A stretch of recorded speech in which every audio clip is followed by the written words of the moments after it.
भगवान श्री कृष्ण ने बताया 14 वर्ष के बाद जब लक्ष्मण अयोध्या लौटे तो उर्मिला ने क्या पूछा। दोस्तों, एक समय की बात है, भगवान श्री कृष्ण और देव ऋषि नारद जी द्वारिका में बैठे हुए थे और रामायण के मुख्य पात्र देवी उर्मिला के विषय में बातचीत कर रहे थे।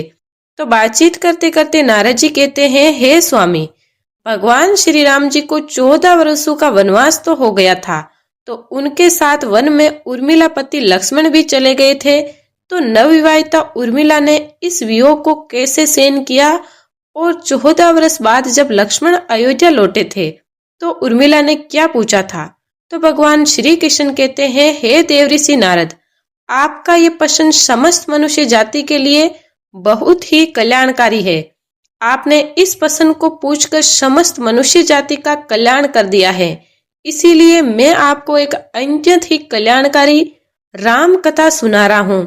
इसीलिए आप इस कथा को ध्यान से पूरा सुनिएगा, आपको आपके प्रश्नों का उत्तर मिल जाएगा।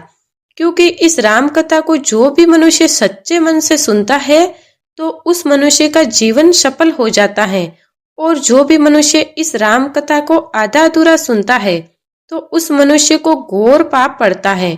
तो नारद जी कहते हैं, हे प्रभु, मैं आपको वचन देता हूँ, मैं कथा को सच्चे मन से पूरा सुनूंगा, कृपया आप कथा को सुनाने की दया कीजिए। तो भगवान श्री कृष्ण कथा को सुनाते हुए कहते हैं, हे नारद, 14 वर्ष ये केवल एक समय की अवधि नहीं थी, ये एक तपस्या थी, एक प्रतीक्षा थी, एक ऐसा वियोग था जिसे शब्द भी पूरी तरह बयां नहीं कर सकते हैं। और जब ये वियोग समाप्त हुआ था तो जब अयोध्या के राजकुमार शेषनाग के अवतार लक्ष्मण 14 वर्ष के वनवास के बाद अपनी पत्नी उर्मिला के पास लौटकर आए थे तो उस मिलन के क्षण में कुछ ऐसा हुआ था जिसने समय को भी रोक दिया था। इस क्षण में उर्मिला ने अपने पति, अपने स्वामी से अपने 14 वर्षों के इंतजार के प्रतिरूप केवल एक प्रश्न पूछा था। एक ऐसा प्रश्न जिसे सुनकर केवल लक्ष्मण ही नहीं, केवल राज परिवार ही नहीं, बल्कि पूरा अयोध्या का कण कण और उस राजभवन की दीवारें भी रो पड़ी थी। क्या था वह प्रश्न? क्यों उस एक सवाल में इतनी पीड़ा थी और उस प्रश्न में इतना त्याग और इतना प्रेम समाहित था कि उसे सुनकर किसी के भी आंसू रुक नहीं पाए थे।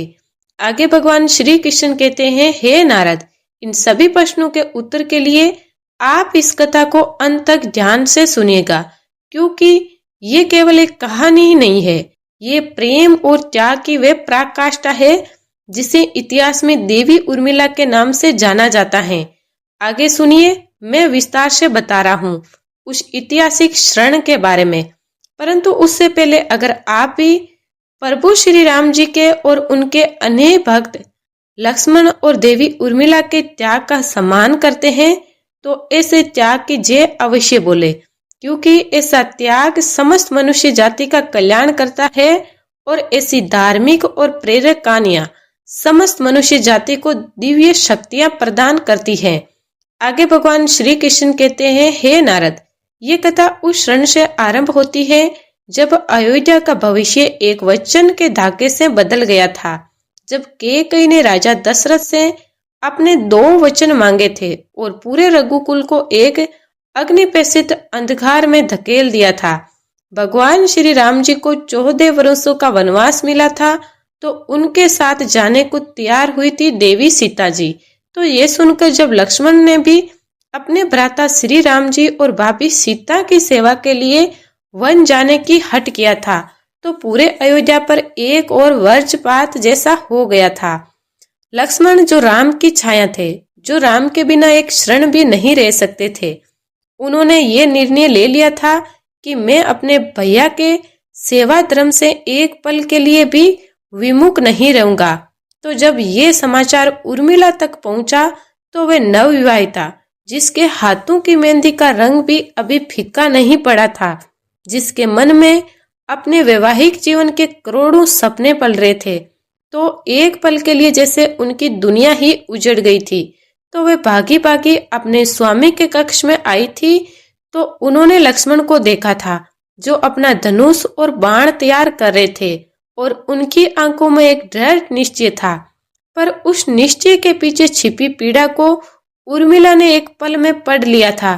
तो उर्मिला ने कांपते हुए स्वरों में कहा, हे स्वामी, मैंने सुना है कि आप भैया और दीदी के साथ वन जा रहे हैं। तो लक्ष्मण ने कहा, ये सत्य है। और लक्ष्मण ने अपनी दृष्टि नहीं उठाई थी, केवल हामी में अपना सिर हिला दिया था।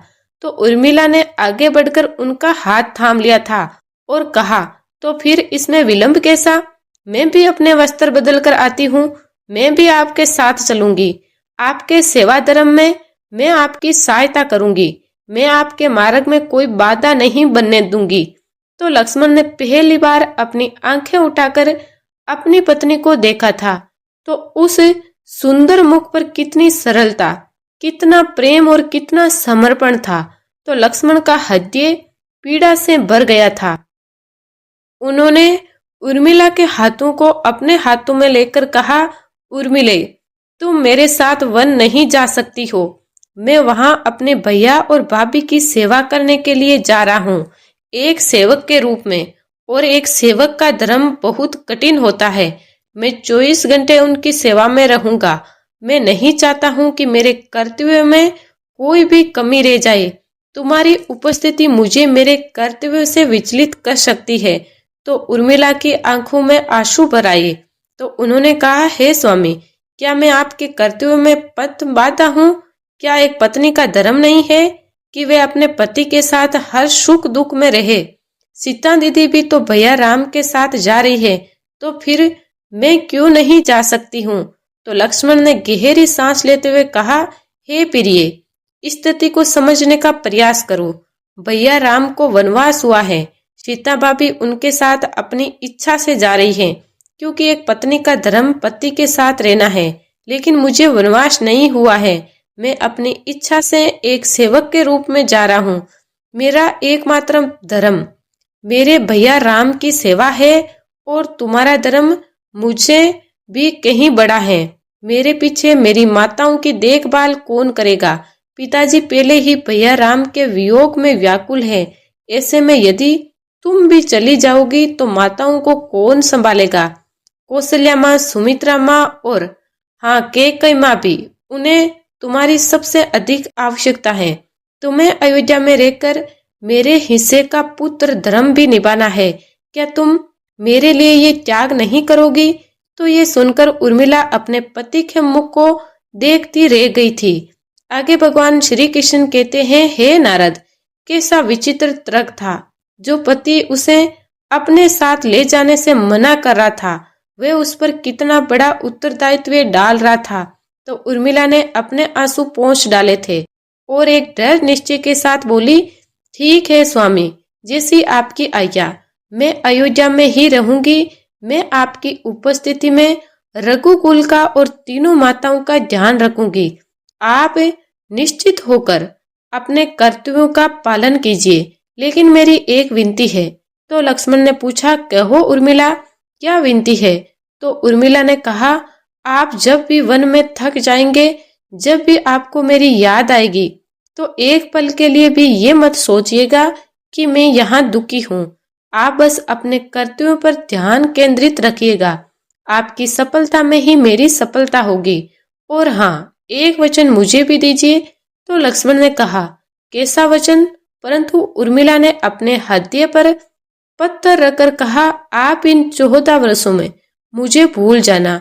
आप ये जानना कि अयोध्या में आपकी कोई पत्नी आपकी प्रतीक्षा नहीं कर रही है, क्योंकि यदि आपको मेरा स्मरण होगा तो आपका मन विचलित होगा, और मैं नहीं चाहती हूँ कि मेरे कारण आपके सेवा धर्म में एक कण मात्र की भी त्रुटि हो। तो लक्ष्मण ये सुनकर अवाक रह गए थे। अपनी पत्नी के इस अतुलनीय त्याग को देखकर उनकी आंखों से आंसू बह निकले थे। तो उन्होंने उर्मिला को वचन दिया था और विदा लेने से पहले एक और वचन उर्मिला से लिया था कि तुम कभी आंसू नहीं बहोगी, क्योंकि यदि वे अपने दुख में डूबी रहेगी तो परिवार का ख्याल नहीं रख पाएगी। तो उर्मिला ने ये कठोर वचन भी स्वीकार कर लिया था, और इस प्रकार लक्ष्मण अपनी पत्नी को एक अग्निशीत प्रतीक्षा के सागर में छोड़कर अपने भाई राम के साथ वन की ओर प्रस्थान कर गए थे। और आगे भगवान श्री कृष्ण कहते हैं, हे नारद, ये कोई कल्पना भी नहीं कर सकता कि एक नवविवाहिता के लिए अपने पति को 14 वर्षों के लिए विदा करना और आंसू भी नहा बहाना कितना कठिन रहा होगा। वन में पहुंचने पर पहली ही रात जब भगवान श्री राम जी और देवी सीता जी एक कुटिया में विश्राम कर रहे थे, तो लक्ष्मण बाहर पहरा दे रहे थे। तो उनके मन में ये प्रण था कि मैं इन 14 वर्षों में एक पल के लिए भी नहीं सोऊंगा, ताकि मेरे भैया राम और भाभी सीता को कोई कष्ट ना हो और मैं पूरी तरह उनकी रक्षा और सेवा कर सकूं। तो उस वक्त उनके समक्ष निंद्रा देवी प्रकट हुई थी और उन्होंने लक्ष्मण से कहा, हे लक्ष्मण, रात्रि का समय है, सोने के लिए होता है, तुम क्यों जाग रहे हो? तुम्हें विश्राम करना चाहिए। तो लक्ष्मण ने उन्हें प्रणाम करते हुए कहा, हे निंद्रा देवी, मैंने अपने भैया राम और भाभी सीता की सेवा का प्रण लिया है। मैं अगले 14 वर्षों तक नहीं सो सकता हूँ।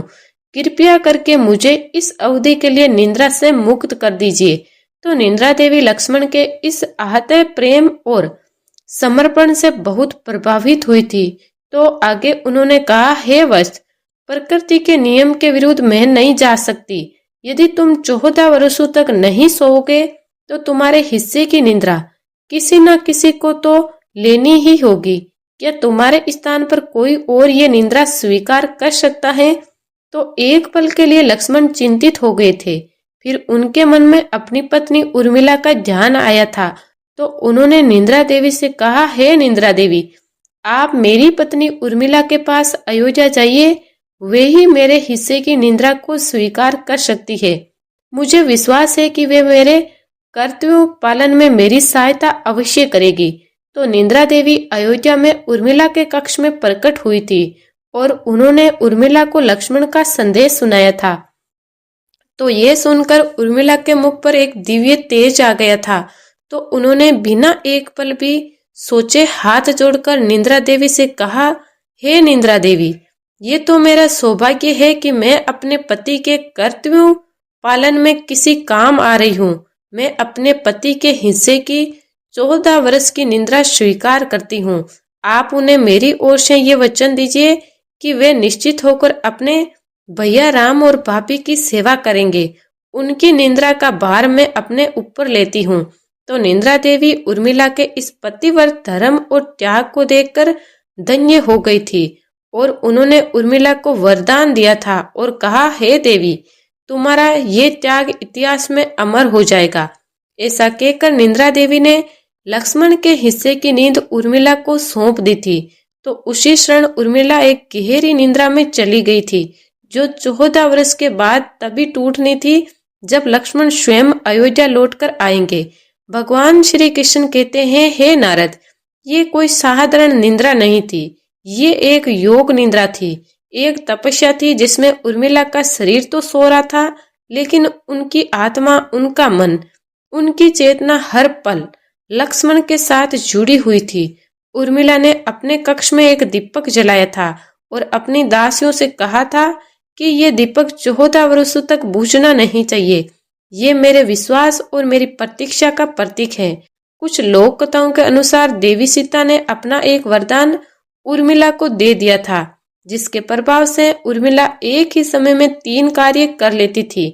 निंद्रा में रहते हुए भी उनकी एक सूक्ष्म देह अपनी तीनों सासू माताओं की सेवा करती थी और उनकी आत्मा लक्ष्मण के साथ रहकर उन्हें मानसिक बल प्रदान करती थी। इस प्रकार उर्मिला ने महल में रहते हुए भी एक तपस्विनी का जीवन जिया था। उनका त्याग देवी सीता जी के त्याग से भी कहीं बढ़कर माना गया है, क्योंकि देवी सीता जी तो अपने पति के साथ वन में थी। उन्होंने हर दुख सुख उनके साथ साझा किया था, लेकिन उर्मिला को 14 वर्षों तक अपने पति का वियोग सहना पड़ा था। एक ऐसी प्रतीक्षा जिसमें कोई स्वाद नहीं था, कोई संदेश नहीं था, केवल विश्वास था। आगे भगवान श्री कृष्ण कहते हैं, हे नारद, देवी उर्मिला के इस महान त्याग के बारे में सुनकर यदि आपका हृदय भी श्रद्धा से भर गया हो तो देवी उर्मिला के इस त्याग की जय अवश्य बोले। और यदि आपने अभी तक रामायण की इस कथा के दिव्य ज्ञान से खुश हैं तो कृपया भगवान श्री राम जी और देवी सीता जी की जय जरूर बोले दीजिए, ताकि आपको ये अद्भुत और ज्ञानवर्धक कथा का पुण्य मिल जाए। आगे भगवान श्री कृष्ण कहते हैं, हे नारद, फिर 14 वर्ष बीत गए थे। रावण का वध हो गया था, विभीषण को लंका का राज मिला था और भगवान श्री राम जी, देवी सीता जी और लक्ष्मण के अयोध्या लौटने का समय आया था। तो जैसे ही ये समाचार अयोध्या पहुंचा था तो पूरी नगरी आनंद के सागर में डूब गई थी। हर घर में दीपक जलाए गए थे, हर मार्ग को फूलों से सजाया गया था। 14 वर्ष की प्रतीक्षा अब समाप्त होने वाली थी। तो भरत और शत्रुघ्न अपनी प्रजा के साथ नगर की सीमा पर अपने भाइयों की अगवानी के लिए खड़े थे। तो जब पुष्पक विमान अयोध्या की धरती पर उतरा था तो वह दृश्य अवर्णनीय था। चारों भाइयों का मिलन, माताओं का अपने पुत्रों से पुनर्मिलन, गुरु वशिष्ठ का अपने शिष्यों को आशीर्वाद देना, हनुमान का अपनी विशाल वानर सेना के साथ अयोध्या में प्रवेश करना, ये सब एक सपने के सच होने जैसा था। राजभवन में उत्सव का माहौल था। भगवान श्री राम जी के राज तिलक की तैयारियां जोर शोर से चल रही थी। इन सब के बीच लक्ष्मण की आंखें किसी को ढूंढ रही थी। उनका मन अपनी पत्नी उर्मिला से मिलने के लिए व्याकुल था।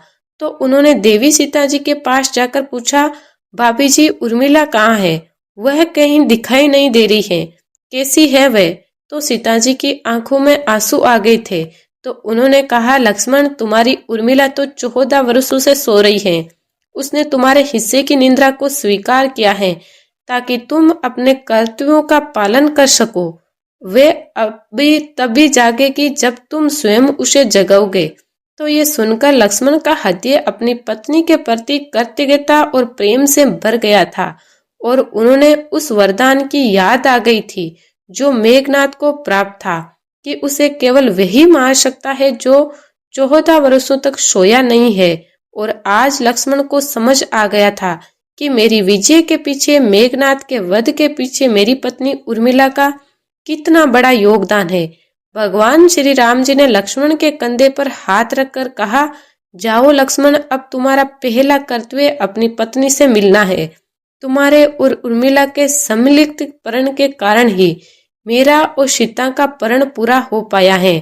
जाओ और अपनी पत्नी उर्मिला को निद्रा से जगाओ।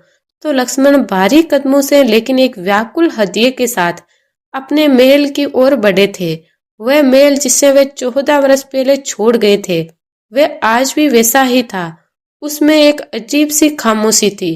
तो वे अपने कक्ष के द्वार पर पहुंचे थे तो दासियों ने उन्हें देखकर सिर झुका लिया था। तो लक्ष्मण ने कांपते हाथों से दरवाजा खोला था और अंदर प्रवेश किया था। तो उन्होंने देखा, शयन कक्ष के मध्य में एक पलंग पर उनकी प्रिय उर्मिला सो रही थी। उनके मुख पर एक शांत दिव्य तेज था। ऐसा लग रहा था जैसे कोई देवी योग निद्रा में लीन हो गई हो। और कक्ष में एक दीपक टिमटिमा रहा था जिसकी लो 14 वर्षों से अखंड जल रही थी। तो लक्ष्मण धीरे धीरे अपनी पत्नी के समीप गए थे और उनके हृदय में भावनाओं का एक तूफान उमड़ रहा था। तो फिर उन्होंने धीरे से उर्मिला का हाथ अपने हाथ में लिया था। तो वह हाथ बर्फ की तरह ठंडा था। तो उन्होंने कांपते हुए स्वर में पुकारा, उर्मिले, उठो, देखो मैं आ गया हूँ। तुम्हारा लक्ष्मण लौट आया है। लेकिन उर्मिला पर कोई प्रभाव नहीं पड़ा था। वह उसी तरह शांत सोती रही। तो लक्ष्मण ने फिर पुकारा, प्रिय, आंखें खोलो, 14 वर्ष बीत गए हैं। हमारा वियोग अब समाप्त हो गया है। उठो उर्मिले। पर उर्मिला का शरीर निश्चल था। तो लक्ष्मण की आंखों से आंसू बहने लगे थे। उन्हें लगा कि कहीं उन्होंने अपनी उर्मिला को हमेशा के लिए तो नहीं खो दिया है। तो फिर उन्होंने पीड़ा से भरकर कहा, उर्मिले, क्या तुम मुझसे इतनी रूठ गई हो कि मेरी आवाज भी नहीं सुन पा रही हो? मैंने तुम्हें वचन दिया था कि मैं तुम्हें भूल जाऊंगा, पर एक भी क्षण ऐसा नहीं था जब तुम मेरे हृदय में नहीं थी। तुम्हारी तपस्या ही मेरी शक्ति थी। तुम्हारे विश्वास ने ही मुझे हर संकट से लड़ने का बल दिया था। उठो प्रिय, अब और परीक्षा मत लो। यदि तुम नहीं उठी तो मैं भी अपने प्राण त्याग दूंगा। ऐसा कहकर लक्ष्मण ने अपनी कमर से कटार निकाल लिया था और वे उसे अपने हृदय में मारने ही वाले थे। तभी उर्मिला के शरीर में एक हलचल हुई थी। उनकी पलकें कांपी और उन्होंने धीरे धीरे अपनी आंखें खोली थी। तो 14 वर्ष बाद जब उर्मिला ने अपनी आंखें खोली थी तो सामने एक तेजस्वी पुरुष खड़ा पाया था, जिसकी आंखों में आंसू थे और हाथ में कटार थी। तो उनकी स्मृति अभी भी धुंधली थी, वह उन्हें पहचान नहीं पाई थी। तो उन्होंने एक अपरिचित पुरुष को अपने कक्ष में देखकर भय और क्रोध से कहा, कौन हो तुम और मेरे कक्ष में प्रवेश करने का दुस्साहस कैसे किया है? क्या तुम्हें किसी का भय नहीं है? क्या तुम्हारी कोई माँ या बहन नहीं है जो तुम एक सोती हुई स्त्री के कक्ष में इस प्रकार चले आए हो? तो लक्ष्मण के लिए यह शब्द किसी वज्रपात से कम नहीं थे। जिस पत्नी के लिए वे 14 वर्ष तरसते रहे, वे आज उन्हें पहचान भी नहीं रही है। तो उन्होंने पीड़ा से कहा, उर्मिले, मैं तुम्हारा लक्ष्मण हूँ, राम का भाई लक्ष्मण। ये सुनकर उर्मिला ने कहा, मैंने ये नाम कभी नहीं सुना है। तो लक्ष्मण ने फिर कहा, मैं जनक का दामाद हूँ। तो उर्मिला ने उत्तर दिया, कौन जनक? मैं नहीं जानती हूँ। तो लक्ष्मण ने व्याकुल होकर कहा, मैं सीता का देवर हूँ। तो उर्मिला, हो क्या तुम मुझे पहचान नहीं रही हो? तो उर्मिला ने कहा, कौन सीता? मैं किसी को नहीं जानती, तुम यहाँ से चले जाओ, अन्यथा मैं अभी प्रहरियों को बुलाती हूँ। तो लक्ष्मण का हृदय टूट गया था और उन्हें लगा कि 14 वर्षों की निद्रा ने उर्मिला की स्मृति को पूरी तरह मिटा दिया है और उनकी आंखों से अविचल आंसुधारा बह रही थी। तो उन्होंने रोते हुए कहा, हे प्रिय, मैंने तुम्हारे साथ बहुत अन्याय किया है। मैं तुम्हें छोड़कर चला गया था, पर विश्वास करो, मैं विवश था। हमने रावण का वध कर दिया है, दीदी सीता को हम वापस ले आए हैं, भैया राम का राज तिलक होने वाला है। पूरा संसार जानता है कि मैं लक्ष्मण हूँ और तुम मेरी पत्नी उर्मिला हो। यदि तुम मुझे स्वीकार नहीं करोगी तो मैं जीवित नहीं रहूंगा। ये कहकर लक्ष्मण ने जैसे ही कटार अपनी ओर उठाई थी तो उर्मिला चौंक कर उठी, जैसे किसी ने उन्हें झकझोर दिया है, और उनकी आंखों के आगे धुंध का पर्दा हट गया था और उन्हें अपने सामने खड़े अपने स्वामी, अपने पति, अपने लक्ष्मण दिखाई दिए। उनकी स्मृति वापस आ गई थी। तो वे रोते हुए उनके चरणों में गिर पड़ी थी और बोली, हे आर्यपुत्र, आप क्षमा कीजिए स्वामी, मैं आपको पहचान नहीं पाई थी। तो लक्ष्मण ने उन्हें उठाकर अपने हृदय से लगा लिया था और दोनों की आंखों से आंसू बह रहे थे। और ये आंसू वियोग के नहीं थे, मिलन के थे, कृतज्ञता के थे, प्रेम की विजय के थे। और इस प्रकार पूरा कक्ष उनके मौन रुदन से गूंज रहा था।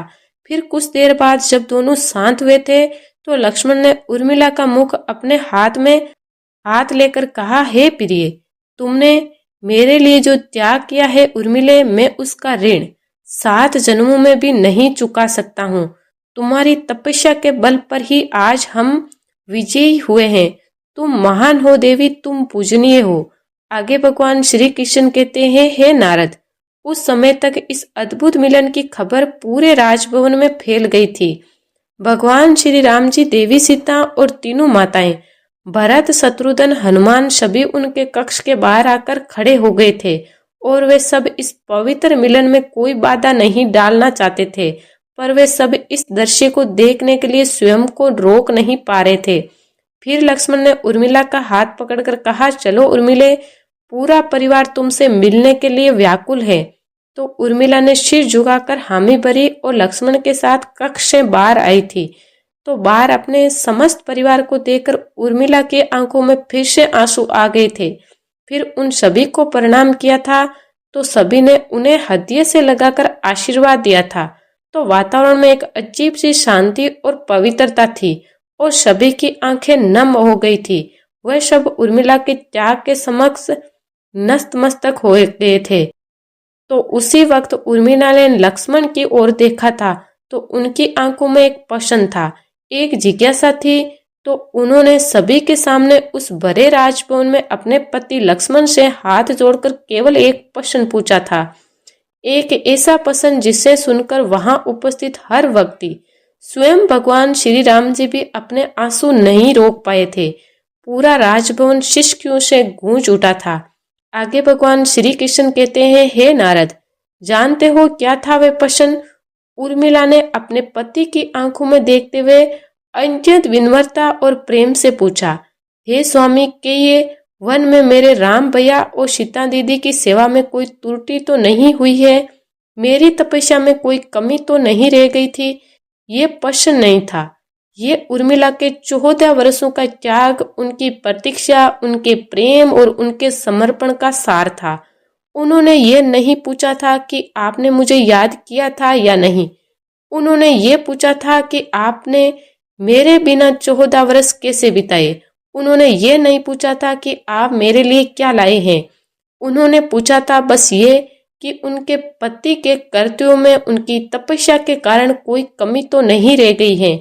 आगे भगवान श्री कृष्ण कहते हैं, हे नारद, ये प्रश्न एक पत्नी का अपने पति के प्रति समर्पण की पराकाष्ठा थी। ये इस बात का प्रमाण था कि 14 वर्षों में उन्होंने केवल और केवल अपने पति के धर्म का निर्वाह करने के लिए ही तप किया था। उन्होंने अपनी पीड़ा, अपने वियोग, अपनी प्रतीक्षा की कोई चिंता नहीं थी। तो बस चिंता थी तो बस इस बात की कि उनका त्याग सफल हुआ या नहीं हुआ। तो लक्ष्मण तो जैसे जड़ हो गए थे। वे अपनी पत्नी के इस अलौकिक स्वरूप को देखकर निःशब्द थे। उनकी आंखों से आंसू बह रहे थे। तो भगवान श्री राम जी आगे बढ़े और उन्होंने उर्मिला के सिर पर हाथ रखकर कहा, नहीं पुत्री, तुम्हारी तपस्या में कोई कमी नहीं रही। तुम्हारी तपस्या और लक्ष्मण के सेवा धर्म के कारण ही आज रघुकुल का मान बच पाया है। तुम धन्य हो। तुम्हारा त्याग इस संसार के लिए एक प्रेरणा बनेगा। और उस दिन से उस राजभवन में उपस्थित हर व्यक्ति ने ये माना था कि रामायण की सबसे बड़ी नायिका और तपस्विनी देवी उर्मिला ही है, जिसका त्याग अतुलनीय है और अवर्णनीय है। आगे भगवान श्री कृष्ण कहते हैं, हे नारद, ये थी लक्ष्मण और उर्मिला के अलौकिक प्रेम और त्याग की दिव्य कथा। इसे जो भी मनुष्य सच्चे मन से सुनेगा और अपने जीवन में लागू करेगा तो उस मनुष्य को अपने जीवन में कभी कोई पश्चाताप की अग्नि में जलना नहीं पड़ेगा। तो नारद जी कहते हैं, हे स्वामी, आपने इस राम कथा को सुनाकर मुझे धन्य कर दिया है। इस प्रकार भगवान श्री कृष्ण ने नारद जी के माध्यम से समस्त मनुष्य जाति के कल्याण के लिए इस कथा को सुनाया है। इस कथा से हमें यह महान सीख मिलती है कि प्रेम का अर्थ केवल साथ रहना या अधिकार जताना नहीं, बल्कि एक दूसरे के कर्तव्यों की पूर्ति में शक्ति बनना है। देवी उर्मिला का मौन त्याग हमें सिखाता है कि धैर्य और निस्वार्थ भाव से की गई तपस्या कभी विफल नहीं होती। जहाँ संसार केवल सफलता देखता है, वही ईश्वर उस सफलता के पीछे छिपे अदृश्य त्याग और बलिदान को देखता है। ये कहानी हमें संदेश देती है कि कठिन परिस्थितियों में भी अपने धर्म और वचन पर अडिग रहना ही सच्चे चरित्र की पहचान है। अतः जिसकी नीयत साफ और त्याग सच्चा हो, विधाता भी उसके सामने नतमस्तक हो जाते हैं और उसे इतिहास में अमर कर देते हैं। अगर आपको ये कल्याणकारी कथा पसंद आई हो तो वीडियो को लाइक करें, चैनल को सब्सक्राइब करें और कमेंट में जय श्री राम, जय श्री कृष्ण जरूर लिखें। हम आप सभी के कमेंट जरूर पढ़ते हैं और उनसे हमें प्रेरणा मिलती है और आपके इच्छा अनुसार और भी धार्मिक और प्रेरक कथाओं को आप तक पहुंचाने की कोशिश करते हैं। फिर मिलेंगे भगवान के एक और कल्याणकारी कथा के साथ। तब तक के लिए जय श्री राम जी जरूर लिखें। जो भी मनुष्य इस कथा को शुरू से लेकर अंत तक पूरा सुना है तो उस मनुष्य पर परमात्मा की कृपा अवश्य होगी। आप सभी का दिल से धन्यवाद।